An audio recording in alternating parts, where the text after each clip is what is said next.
When designing your motor mount, we need a scrap chunk of foam, probably the piece that you ended up cutting off the front of your boat. And we need to figure out what we want it to look like in the end. A lot of times students design something similar to this because it's thin but yet strong enough to hold the motor, and we can shape it relatively easily. Right? So we need something that's going to be able to hold this motor firmly. Right? When this propeller starts to spin, it's going to want to twist that motor or move that motor, so it needs to be held in there nice and snugly. So if you notice that the size of our propeller is something we need to worry about, because when we mount this to the bottom of our boat, we need to make sure that the bottom of this propeller blade doesn't hit the water. So usually 2.5 inches from the center of your propeller to the bottom of the motor mount is going to be enough in order to make that work. You can go a little bit closer, but you risk hitting the water. If you go a lot higher, what ends up happening is your balance of your boat isn't as nice. Okay, so how are we going to set this up? Well, first thing I like to do is I get my blank of foam and I make sure I have a nice square end. I'm going to measure this so that I can put this right in the center here. So for this blank of foam that I have, it's 2 inches wide. I'm going to find the center, 1 inch. And then I'm actually going to come down 1 inch as well.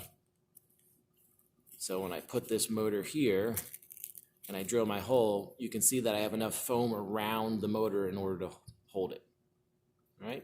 Next step, we're going to drill a hole in order to mount the motor.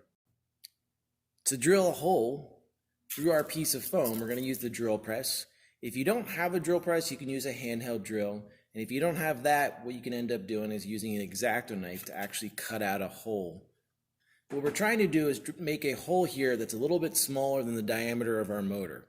So our motor is about 1 inch in diameter. So we're going to choose a 7/8 inch drill bit.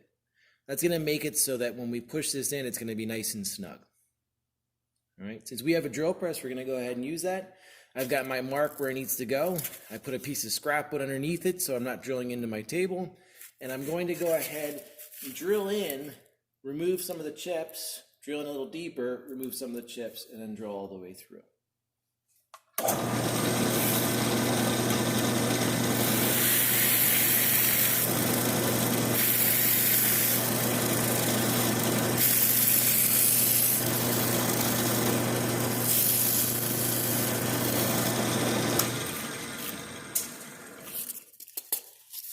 Now you can see we have a hole drilled all the way through, and if it turned out well, or turned out right, we're going to see that it's also nice and snug so that that motor is actually not going to let go. All right, so now we have to start shaping this. All right, one thing we want to do is make sure that the thickness is right, so we want it to be about 1 inch thick. I'm going to go to the bandsaw and cut this down. I'm also going to draw in my shape here so that I know it's exactly the size I want it to be. Go to the bandsaw and start to cut it down as well. So we're at the bandsaw. I've got my thickness marked out where I want to cut. I've also have the shape of what I want it to be in the end, making sure that when I actually cut this, I should still see that line in the end. We're going to sand or file that closer. So we don't want to cut the whole line off here. We're going to try to make sure we leave that.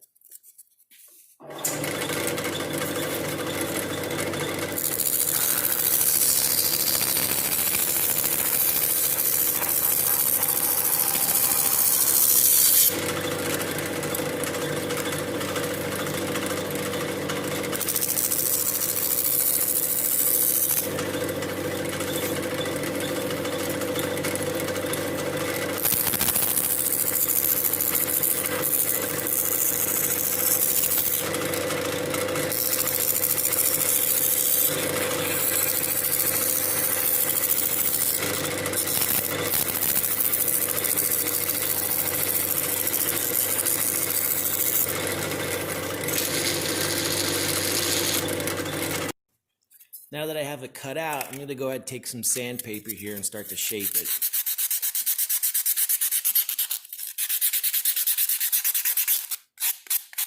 What I'm trying to do is take off this sharp edge and round it over so that I know it's more aerodynamic.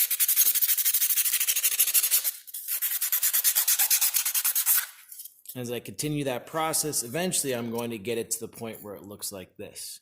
Now what's key here is make sure that the bottom stays flat and that you have nice flat shoulders here. What we're going to end up doing is drilling holes into our boat hull. That's going to be what holds it together, where we can glue it in there. Okay? And in the end, hopefully that motor fits in there nice and snugly. It's 2.5 to 3 inches above the bottom here. Our propeller fits on where it's not actually going below here. You should be good to go.